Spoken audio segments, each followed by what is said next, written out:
This series is made possible by the generous donation of Stifel Financial and viewers like you. Thank you. Welcome to Where Do We Go From Here? This is a local show dealing with local issues that have greater than local impact. The series began this year, January of 2018, with a focus on the homeless problem, and we did 9 episodes on that issue, and we are continuing with other issues. Today we're going to be looking at Centennial Dam and the influence of climate change. If you're interested in viewing other episodes, you can find them on YouTube. If you go to YouTube, Where Do We Go From Here, NCTV, a list of the episodes will show up and you can binge watch or choose the ones you think are most engaging. Today we have Steve Baker with us, who is a hydrogeologist. There you go. And old friend who has lived in the area quite a while and has studied water. But I want Steve to explain what a hydrogeologist is for everyone. Okay, yeah. Well, thank you so much for having me here as a guest. A hydrogeologist. Well, you hear geology in there, right? Geologist is a study of rocks. So when we're talking about hydrogeology, we're talking about how water flows through rocks. And that's quite important when you're talking about reservoirs. That's quite important, certainly when you're talking about groundwater. That's primarily what I'm involved with, is groundwater assessment, remediation. I'm a registered geologist here in California, also a certified hydrogeologist, also up in the state of Washington. And I've been doing this since 1980, where I was sitting on well, this is how we say it, I was sitting on a drill rig, back in Denver, in the metropolitan areas back in the early 80s, and we were drilling municipal wells.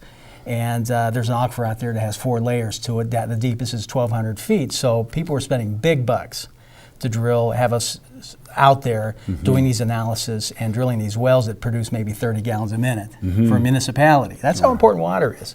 So I went from that to dealing with pollution problems, and have done that in California, all over the place in California. So when you say pollution problems, how does that relate to water? Oh my gosh, well, we have land uses historically, and we continue to have land uses that use chemicals.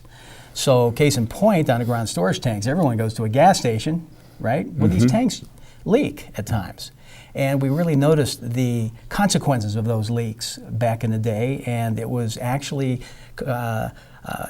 gasoline was leaking, getting into the groundwater table, polluting it, and then that groundwater table will diffuses the pollutants, and sometimes it gets into drinking water. Right. Well, it takes a long time to remove those contaminants, so we've at least for that period of time, we've destroyed the drinking water capacity of the well and of the well water. So my mission was I started a company, Hydro Solutions of California at that time, and our focus was to start hitting the road and moving forward on this thing through real estate transactions. So that's where the motivation was, to do something, and that's where the finances were. So as we identified these pollution risks, we would minimize them.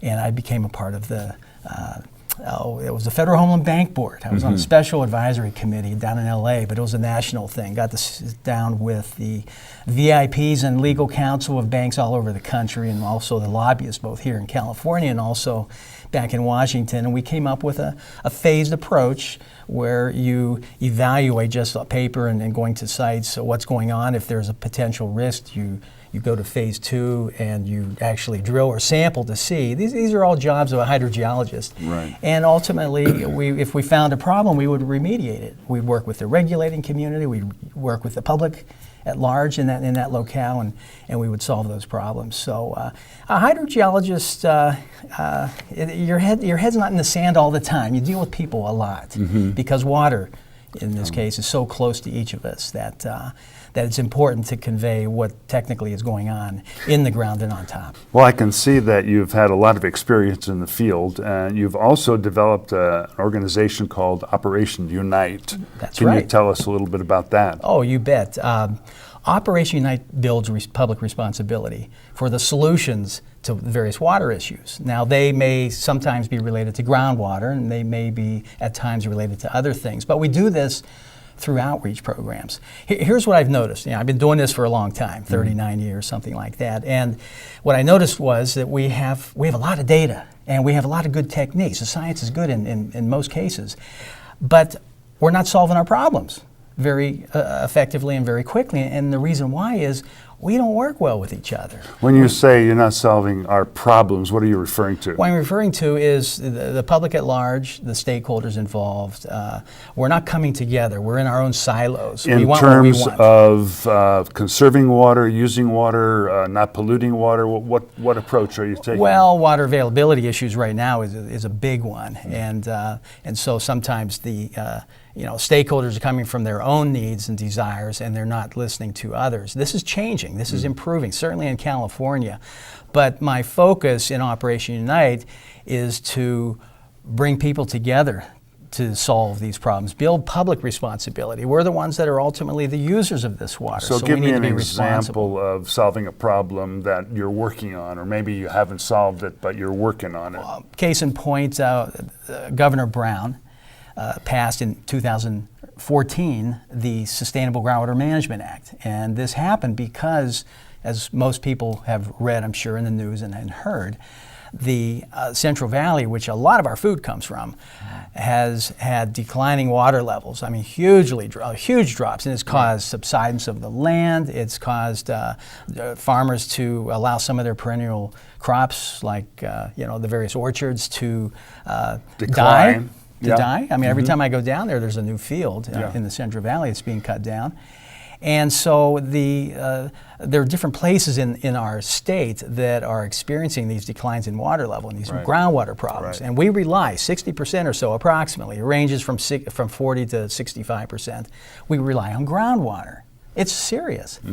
And so, case in point. So you're talking about underground storage, pumping of wells, as opposed to reservoirs? That's correct. This is what I'm referring to as underground stuff. So the Paso Robles area is a smaller basin, smaller than the Central Valley. And people have, there's vineyards, lots of vineyards. There's all kinds of ag, for everything from dairy to, all across the board.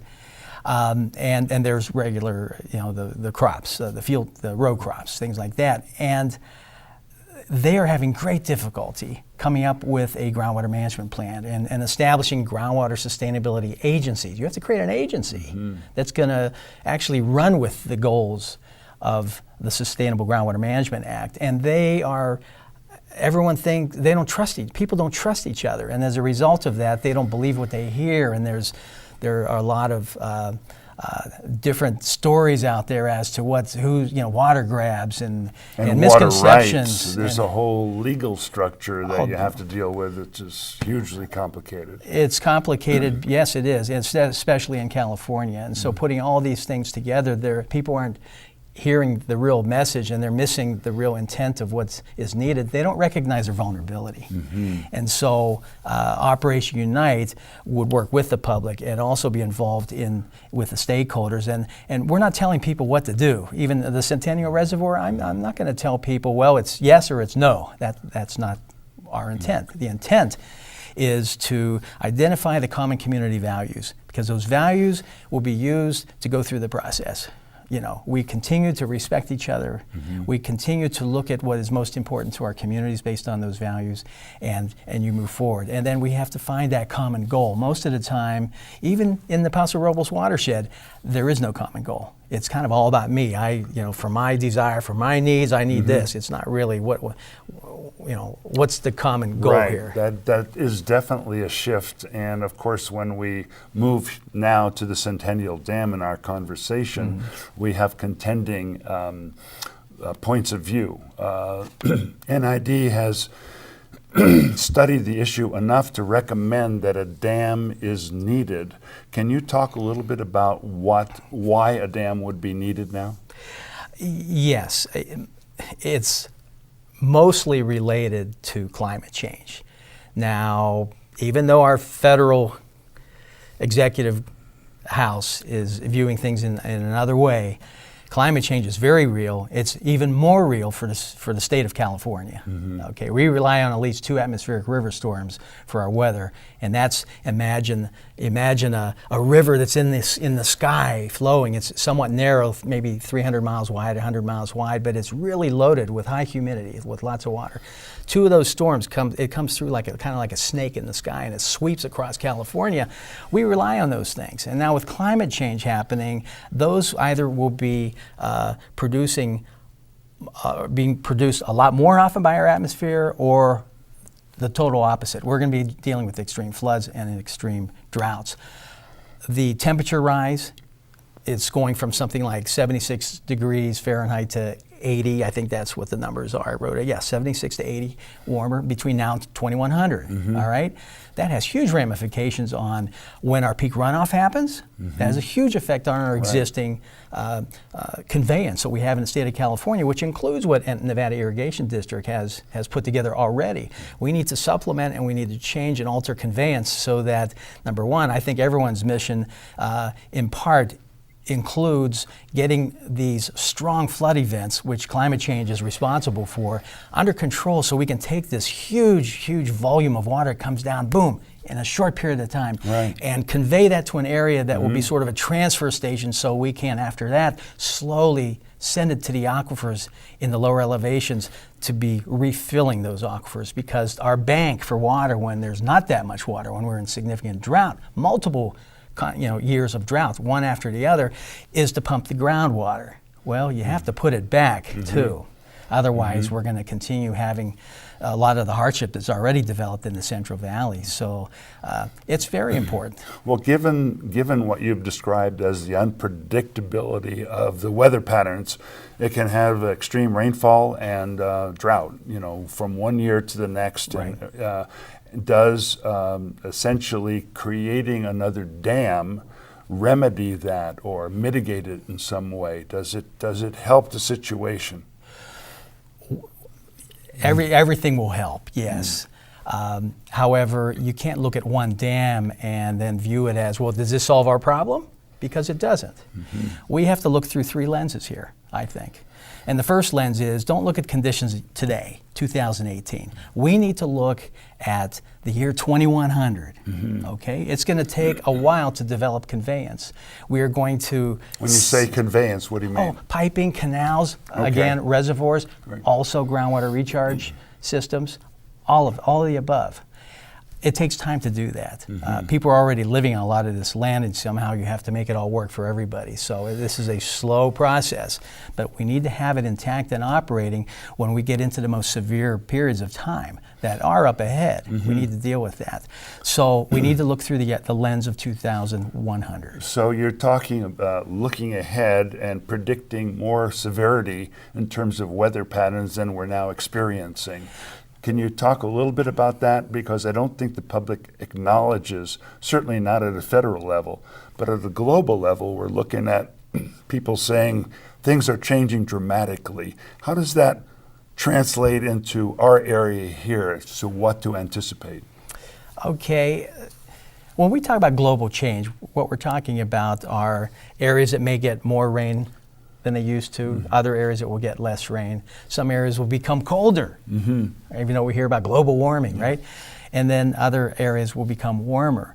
California's locale is going to experience, in Northern California, probably a more normal rainfall, except much more extremes. We'll go through longer extended periods of drought. It's in the geologic history. You look at the rocks, you can see it. There's a lot of proxy data. You can see what is typical. We've been in a wet period of time last 100 years, but actually it's not that way, and we're going back to the way it used to be, the olden days. Even more so. Yeah, even more so. Right, because of temperature rise.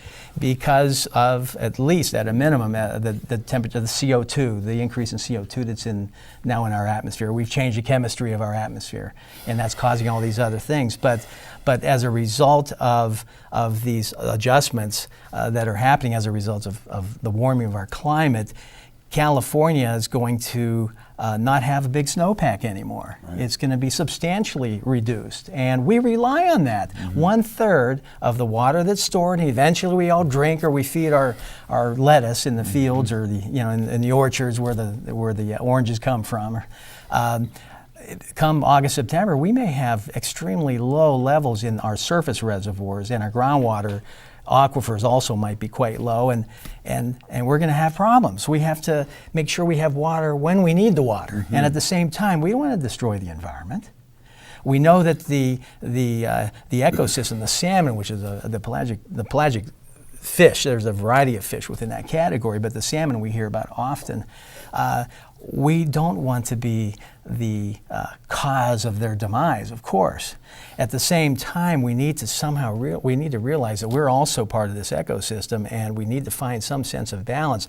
The delta will be experiencing a lot of very significant changes down below, the Sacramento-San Joaquin Delta, all right?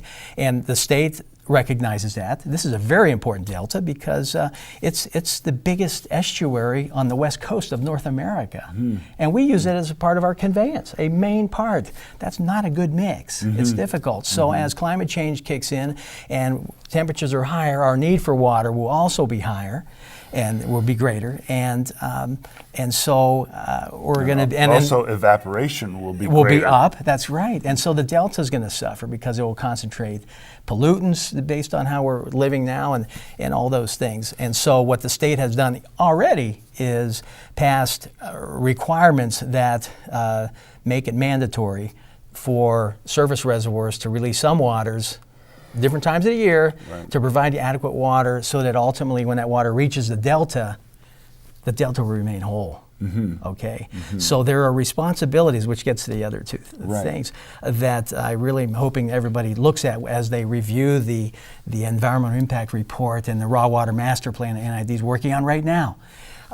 That you recognize that we have responsibilities in our area also for areas outside our area. I'm glad you raised that. Yeah. So could you talk about that? Right, we're a sharing state. I know we have the appropriative doctrine, which is first in time, first in right. That's the surface water stuff. Slow that down a little bit. Go over that phrase one more time. First in time. Okay, you moved here in 1850. All right. All right, you came out for the gold. Yeah. Okay, but you didn't find it. But you were a farmer. So you found some land and you farmed it, and to do that you needed water. You staked out your area and you started using that surface water for your farming. You were the first one there. Right. Okay, then eventually everybody else came along. Well, there's a second person there, and then there's the third person there, and so forth and so on. Well, now it's 150 years later, and a lot of people have been using this land. California doesn't receive its water from Mother Nature very quick or all the time to a great degree. It's not always abundant. So as a senior water right owner, you were there first. You have a senior water right. You get your water first. You up to the level that you've always used water. And when you have satisfied yourself, then the next person in line gets their water. That's how it's set up in California. But now we have so many people, 40 million people living here, and we are growing not only our food supply, but also other nations and other states' supplies, part of their supplies, that it's important that we continue with as an abundantly successful agricultural practices we possibly can with the increasing populations that we also are dealing with. We need to continue with all those things and move forward on it. It's difficult. So we have an obligation to provide for others, not just ourselves, and I think you were getting to that. That's right, and a demonstration of that is in the early years, early 1900s, we were using surface water, and then the electric pump was invented, and they were pumping groundwater, and water levels were declining big time. Well, federal government recognized this was a problem, and they decided to start some federal projects. Okay, this is in like the 40s, I think, and so that's when Shasta was built. That's when Folsom was built at some point. I don't remember when, but dams nationwide. Yeah, this was Really? across the country. Yeah. This is true, but this is what happened in California, and life was good again because we were able to capture that surface water because California gets a lot of it fast within a 6-month period of time, and then we're bone dry for a while. Okay, so we came up with a conveyance, and we used that for a while, but eventually we were so successful that we started using a lot more water, and we were being very productive in our agricultural areas, and we got into the same dilemma. And so the state kicked in some state projects. And so, Orville would be an example, the dam over there. And there are other ones. And conveyance, canals that we see around the state, some of those were actually built by the state. And we improved even more to adequately capture surface water so we could continue with this growing of our food and providing support to our cities. But it kind of got the best of us because, or maybe the worst of us, because we started infringing too much at one point on, say, the Delta. And we began seeing declines in certain species and certain habitats in the Delta. And of course, what manifests in the Delta also manifests in different ways, but in other parts of other tributaries, other areas of our surface water system. And so with our exuberance in expanding our conveyance and our ability to capture and use water for mankind, we also have applied some pressure, some stressors onto our environmental areas. And so we're at that tipping point right now where we need to balance it out more and really look critically at all these things and come up with answers for everything. Well, that's what we're really experiencing locally when we have an environmentalist group, a number of groups, that are questioning the need for the dam. Obviously, with climate change and weather patterns changing, rainfall changing, we need to adjust our use of water. There are folks who are saying don't build the dam because it will disrupt the environment, it will ruin the river. And so what can you say to those contending interests that you say need to be rebalanced? All of us, including NID, the environmental groups, and anybody else is pro or against, we need to apply principled compromise. Okay. We have principles that we don't want to pass by, and we will make compromises based on that because we know if there is no action and we roll over to 2100, we have to decide earlier who's leaving because we won't be able to sustain the life that's here right now. It's just going to be very different. All right, so if we can use our principles, who we are as a community, and based on those principles compromise accordingly, knowing that you're not going to get the pie in the sky, it's not going to happen because there are so many important and competing interests that instead what we do is take a frame of time and just make it work. We know that the next frame of time we can make adjustments and make that work. So but that would be the approach. A dam is more permanent. It's a big thing, It's a block in the river, right? And there's no small dam. I mean, maybe there is a small dam, but how do you come to that kind of determination? I sat down a while back and interviewed someone from American River, and I've interviewed others too with that very question because I love the environment, the habitats. I'm mountain climbing and all that stuff. I love all those things. And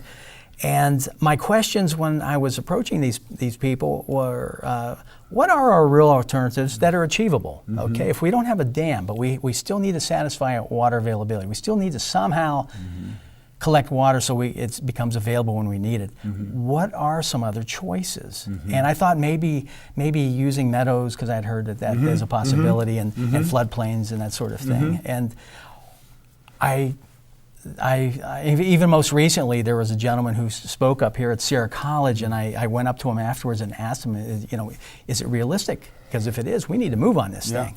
And the level of water storage that we now get from our reservoirs would not really be available if we chose these other methods. They're not an alternative that's going to work. So what will work? I think we need to get our heads together because there's got to be a way that we can create an ecosystem in an ecosystem. I often reflect back to what the Australians did. They were in a severe drought, more severe than what we've recently experienced here in California. And their approach was to take the riparian habitats around our rivers and around their rivers and streams, and they knew they didn't have enough water. So what they did is they just maintained within a narrower area the habitats, knowing that when life is good again, they will have a post program that will provide water and whatever else was needed to bring that habitat back to its previous size again.